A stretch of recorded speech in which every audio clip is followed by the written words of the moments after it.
Bonjour à toutes et à tous, Yolana Notato, je suis très content de vous retrouver aujourd'hui pour une nouvelle vidéo attrait à l'airsoft. Aujourd'hui, on va pas parler d'une réplique à proprement parler, mais je vais vous présenter une mallette pour le transport. Donc un petit peu d'accessoires aussi de temps en temps pour varier les plaisirs. Alors, c'est une mallette que j'ai commandée sur le site d'Airsoft Entrepôt pour un prix, alors hors solde et promo, de 79,90, on va dire 80 euros. Donc c'est un modèle de la gamme Evolution de la marque Negrini. Alors dans leur catalogue de housse ou mallette de transport rigide, c'est une des marques qui fournissent le plus. Donc on est ici sur des modèles en ABS, je crois, donc c'est rigide. Ce sont des mallettes légères à transporter. J'ai pris ici le plus grand modèle, il fait 1,30 m de longueur. En volume intérieur, pardon, il fait 1,30 m de longueur, 32 cm et demi de largeur et une profondeur annoncée de 13,5 cm. Donc c'était la plus grande mallette qu'ils proposaient. Je l'ai prise tout simplement parce que j'ai une réplique de snipe qui est trop grande pour mon ancienne housse, qui faisait bien le job. Et je voulais pouvoir la transporter discrètement et tout en sécurité, quoi. Donc, avant, je me baladais sur les répliques avec ce type de housse fournie par TMC. C'est très bien, à 45 € avec des passants molles partout pour pouvoir l'accessoiriser. Vous pouvez mettre à peu près 2 répliques dedans. Alors après, ils ont des coussinets à l'intérieur pour les caler qui n'étaient pas terribles. Dès qu'ils sont déformés, c'est mort. Et malheureusement, les snipes ne rentraient pas dedans, les RPK non plus ne rentraient pas dedans. Et c'était le passé. Alors, on va faire un petit tour d'horizon quand même de cette mallette. Je vais la mettre dans un sens plus acceptable pour la vidéo. Donc je disais, on est sur du 130 cm. C'est une mallette tout en ABS. Elle a l'avantage de fournir 4 loquets de verrouillage. Donc vous en avez deux de chaque côté de la poignée et une à chaque extrémité. Notons également que pour chaque loquet, ils ont pensé à mettre, voilà, vous avez ici un passage pour un cadenas. Alors les cadenas type valise de voyage font très bien l'affaire. Ça sert à rien d'aller mettre des cadenas plus chers, parce que si quelqu'un a envie tout simplement de tirer votre matériel d'airsoft, il part avec la valoche de 1 et il coupera les passages de cadenas avec une petite scie. Il n'y a pas de... Voilà. C'est pour le transport en partie cool, quoi. Ensuite, ce que j'ai bien aimé sur le système de verrouillage et loquet, vous allez voir ici, vous avez cette partie flottante en fait qui va agir comme un coinceur. Je sais pas si le terme est tout à fait exact, mais au moins le loquet ne risquera pas de s'ouvrir par inadvertance. Donc c'est un moyen simple de sécuriser le truc. On a bien sûr une bonne poignée et j'aurais dû le montrer tout à l'heure. Au niveau des charnières, je pense que ça va être son point le plus négatif dans sa conception. C'est qu'on a des charnières qui ont l'air un petit peu fragiles. Voilà, avec 4 pieds pour essayer de stabiliser le truc. Bon, pour 80 €, j'estime que on est dans dans la bonne gamme de produits. Le petit revêtement rugueux anti-dérapant. Voilà, là vous avez des surfaces un peu plus lisses sur la tranche, peut-être pour y mettre vos prénoms, si jamais vous voulez customiser aussi un peu cette boîte. Autre petit point négatif, le revêtement plastique. À mon avis, il va se griffer très vite parce que là, voilà, elle n'est toujours pas allée dans le terrain. Elle n'est pas allée sur un terrain, j'ai pas fait encore de partie d'airsoft depuis la fin du 2e déconfinement. Et là, l'état neuve, elle s'est déjà griffée. Voilà. Pour ce qui est de l'intérieur, allez, on ouvre. Notez bien d'ailleurs, tant qu'on y est, les 2 loquets de chaque côté de la poignée, ça s'ouvre en poussant vers l'extérieur. Voilà. Par contre, celles aux extrémités s'ouvrent en poussant vers l'intérieur. Pour ce qui est de l'intérieur, par contre, là, voilà. Là, ça, j'aime. On a l'intérieur de la mallette est pourvu de mousse sur les deux faces, avec un profil type boîte à œufs. Et la mousse, ouais, elle est assez compacte partout. Donc on n'a pas un côté plus mou que l'autre. Je pense que c'est pour vous offrir un maintien le plus homogène de votre équipement. Et elle est facilement décollable. Alors je sais pas si c'est parce que ils n'ont pas voulu mettre trop de points de colle. Alors d'ailleurs de la colle on le voit. C'est assez grossier. Je l'ai trouvé la dernière fois. Et vous avez des... voilà, c'est collé grossièrement. Si vous voulez, il doit y avoir quelques points de colle tout au long de la boîte. Je pense que ça a été fait exprès en fait pour si vous voulez ôter la mousse et mettre autre chose dedans. Peut-être certains veulent y coller des panneaux velcro pour attacher les accessoires avec leur réplique. Ça vous laissera le choix de l'enlever facilement sans trop endommager la mousse. Et puis si vous voulez la remettre, il suffira juste de remettre un peu de colle chaude. Voilà, et puis c'est pareil pour l'intérieur, quoi. Pour la face avant, on va dire. Voilà, c'est pour 80 balles, je trouve que ça, c'est bien. On a un bon rapport qualité-prix. On est sur une taille XXL quand même, 1m30. Alors c'est leur plus grand modèle. Ils ont proposé des modèles de 82-90 cm. Il y avait un modèle à 1 mètre tout court, 1m17, 1m21 et voilà, la 130.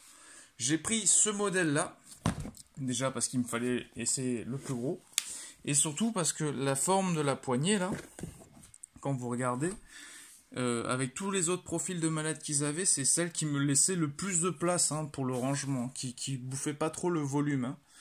Moi, ce que je vous propose, c'est que on regarde en vidéo tous ensemble le potentiel en fait de stockage de cette mallette. Alors, je vais pas vous faire toutes mes répliques. Je pense que je vais faire un setup AK, un setup M4, un setup avec les répliques un peu avec des formes assez spécifiques, celles qui sont le plus galères à ranger, on va dire. Puis bien sûr les répliques longues, notamment la réplique de Snipe qui m'a poussé à faire cet achat.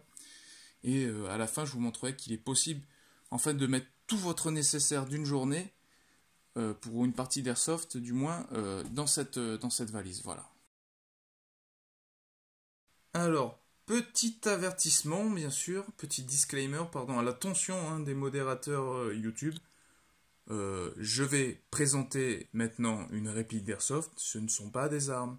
Renseignez-vous, ce sont des jouets réservés à des adultes, mais ce sont des jouets qui ressemblent à des armes. Donc ne paniquez pas, surtout, ça va bien se passer. Alors, je vais prendre un petit peu de hauteur quand même.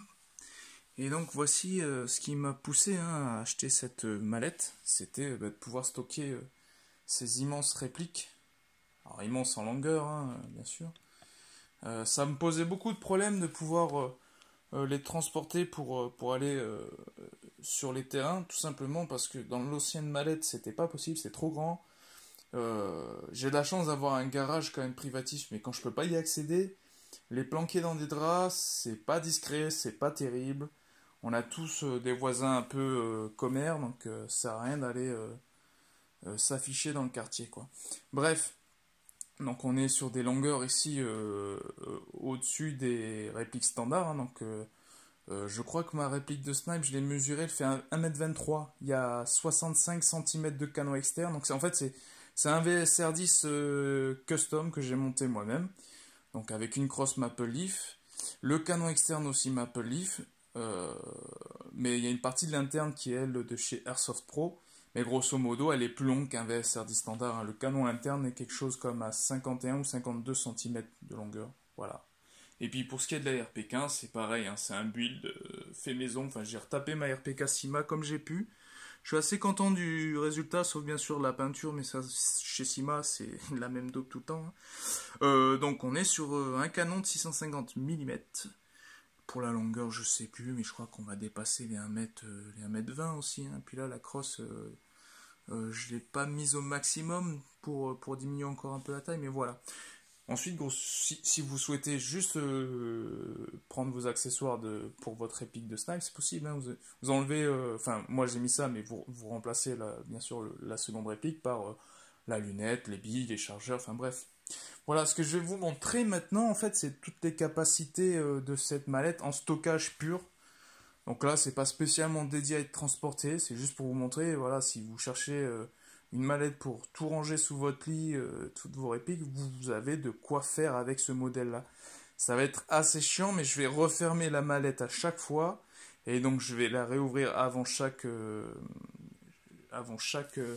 démonstration pour vous montrer que si je peux fermer et réouvrir la boîte, c'est que je triche pas, quoi. C'est juste pour vous dire, vous avez cette capacité de stockage là, et j'ai pas juste mis 15 répliques dedans, fermer la boîte en vous faisant croire que vous pouvez faire pareil chez vous. Voilà. On va commencer maintenant. Bien, exemple numéro 1.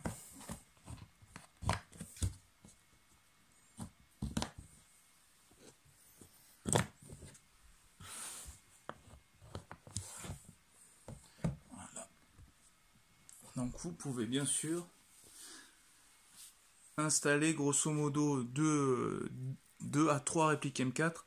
Là, si vous voulez, vous avez 2 répliques qui possèdent un système splittable avec 2 front sets différents. Donc on est sur 2 répliques avec 4 possibilités. C'est une ICS et une RetroArms. Mais grosso modo, vous avez 2 canons courts et 2 canons longs chacun. Donc ça vous donne une idée quand même du volume de stockage, hein, avec le silencieux au milieu. Voilà. Donc bien sûr, plus vous remplissez votre boîte, plus c'est compliqué à fermer, et bien sûr, plus ce sera compliqué à porter. Allez, on va se refaire l'exemple numéro 2. Second exemple, hein, bien sûr, donc en capacité de stockage. Donc voilà, je vous avais dit, hein, il faudrait que je vous montre que si je peux fermer la boîte, c'est que vous pouvez la stocker comme ça chez vous. Et là, donc j'ai changé de plateforme, on va dire. Donc ici, on est sur des répliques. Encore une fois, des répliques d'Airsoft, YouTube, réfléchis. Des répliques de plateforme AK. Donc on est sur une AK-74 E&L, une AK-SU pareil de chez E&L, et mon custom RPK raccourci. Hein. Je vous expliquerai peut-être dans une prochaine vidéo pourquoi j'ai 2 RPK, pourquoi j'ai... Voilà. Ça fait un peu la honte de vous l'expliquer comme ça, mais je vous expliquerai. Et donc, ça rentre. Vous avez vu, j'ai pu refermer la boîte. Donc, ce que je vous propose, c'est maintenant avec des, on va dire, des répliques avec une ergonomie particulière qui vont donc avoir des formes plus compliquées. Voilà, si je peux m'exprimer ainsi. Regardons maintenant un dernier exemple. Hop là.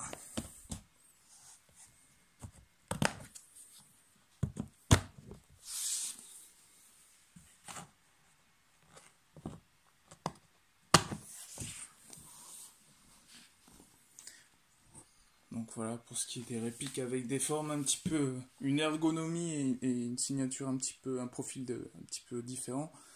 Le G36 et les Ster-Hog. Alors déjà dans les râteliers, c'est pas tout à fait évident de les caler avec surtout les Ster-Hog avec leur centre de gravité un petit peu bas et puis le talon de crosse qui pose un peu problème. Et G36 avec, alors ça c'est un scope que j'ai rajouté moi-même.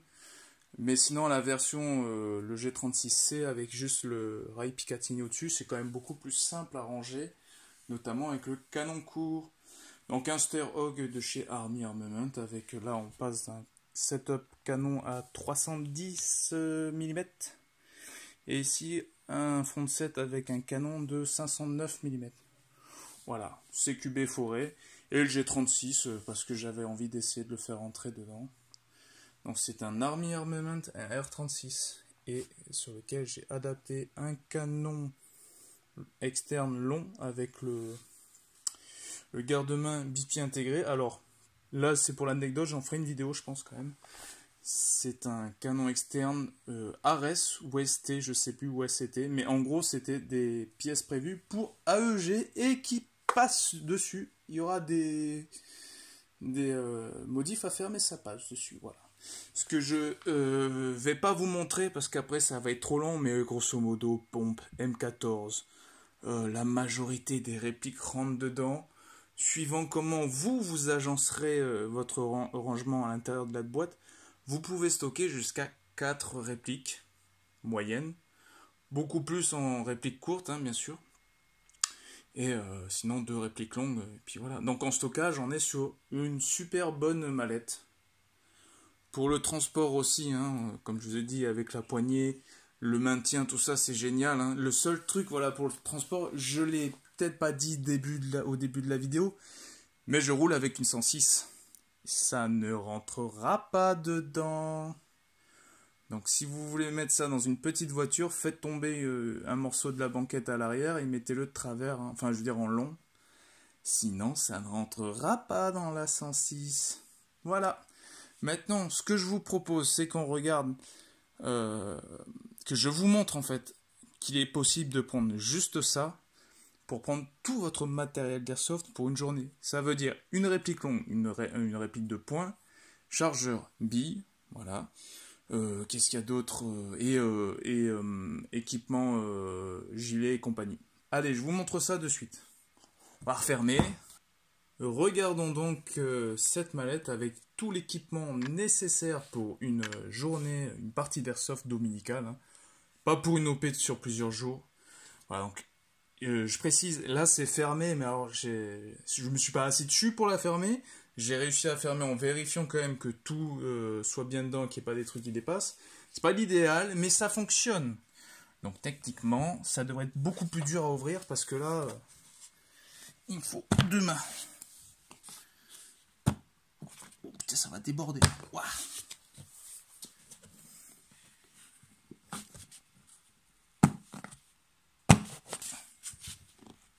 Alors c'est quelque chose que j'avais déjà essayé plusieurs fois, hein, donc ce coup-ci j'ai peut-être dû pas assez arranger mon système de rangement génial.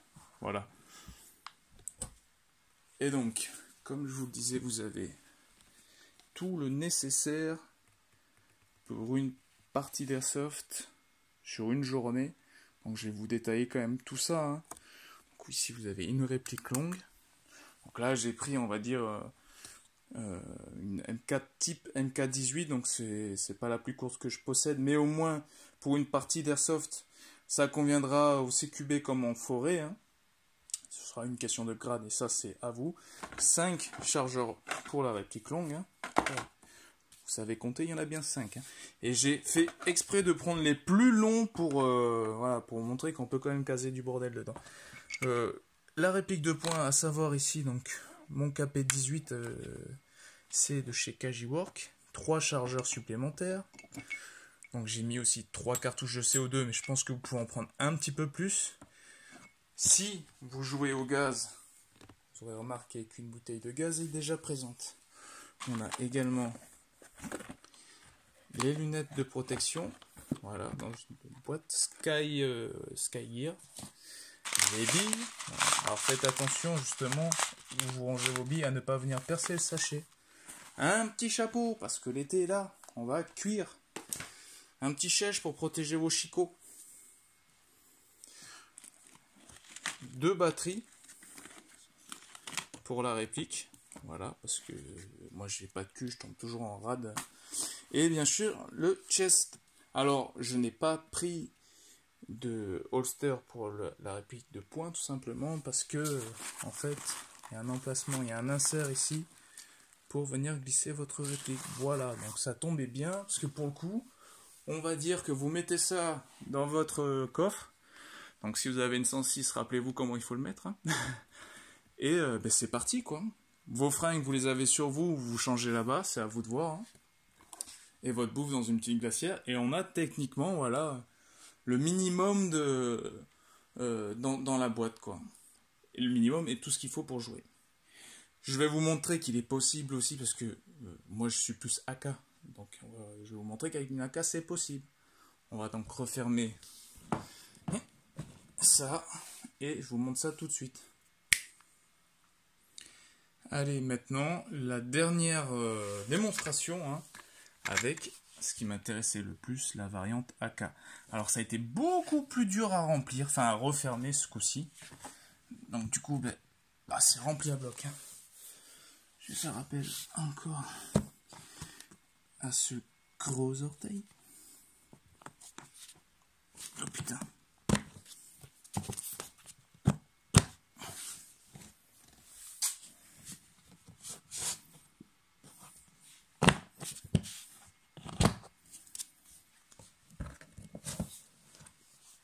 Voilà, donc il est tout à fait possible, hein, bien sûr, si vous êtes plutôt russophile, de partir avec tout le nécessaire. Donc la seule chose qui a changé, hein, c'est la réplique longue. J'ai changé de chargeur, mais j'en ai rajouté 6 pour essayer d'être équitable, hein, avec les deux plateformes. Mais j'ai gardé la même réplique de points, les lunettes, les billes. Donc pareil, le CO2, la cartouche de gaz si vous jouez au gaz. Et les batteries. Ce que j'ai oublié de rajouter dedans, c'est le silencieux, parce que dans mes premiers essais, j'avais réussi à rajouter le silencieux, donc c'est quand même faisable. Ce que j'ai oublié de préciser, par contre, on a tous tendance à laisser la mallette traîner en safe zone et pas forcément à l'ombre. Donc faites attention, parce que si vous avez le gaz, les cartouches de CO2, ne les laissez pas chauffer au soleil, ça risque de péter très fort. Voilà. C'était ma petite intervention sur la sécurité. Je préfère le dire parce que c'est vrai qu'on a de plus en plus de nouveaux joueurs qui sont pas forcément au courant aussi de tout ça. Hein. Et puis bon, voilà, des fois les accidents arrivent parce qu'on n'y a pas pensé. Alors ce que je peux vous conseiller, bien sûr, à chaque fois que vous partez avec tout votre équipement pour une partie, c'est de peut-être prendre la réplique la plus compacte possible. Là, si vous avez un Sterog ou enfin une réplique type Bullpup, c'est encore plus simple parce que bon, le rapport longueur du canon et compacité encombrement est quand même excellent et meilleur qu'une réplique traditionnelle, ce qui fait que vous avez plus de place dedans. Mais il est tout à fait possible après, voilà, de partir sur des répliques longues traditionnelles. Donc, ce que je n'ai pas montré, bien sûr. C'est qu'il était possible de mettre vos M14, vos MP5, enfin tout ce que vous pouvez vous poser en question. Ah, tiens, par contre, j'avais pas vu. Voilà, maintenant on le sait, ils ont quand même une fragilité, donc voilà, c'est pas indestructible. Bon, c'est de la mousse, hein. C'est pas ça qui va me faire pleurer. Je préfère que ça soit ça qui se pète plutôt que ma réplique. Maintenant, je sais pas trop. C'était ça qu'il y avait là. C'était peut-être lorsque j'avais rajouté les grandes répliques. Bien, j'espère que ceci conclura la vidéo sur cette mallette. J'espère que ça vous aura été utile. En tout cas, si vous cherchez une mallette un peu 4x4, un peu passe-partout, que ça soit stockage, transport ou les deux, honnêtement, moi je suis agréablement surpris. C'est solide, c'est léger. C'est rigide et robuste tout en restant quand même abordable. Donc je le répète, 80 €. J'espère que cette vidéo n'aura pas été trop longue et vous aura pas donné envie de vomir. Et je vous dis à très bientôt, peut-être sur le terrain d'Airsoft, qui sait. Voilà. À toutes et à tous, Nana. Bon, il va falloir ranger tout le bordel maintenant. Casse les couilles.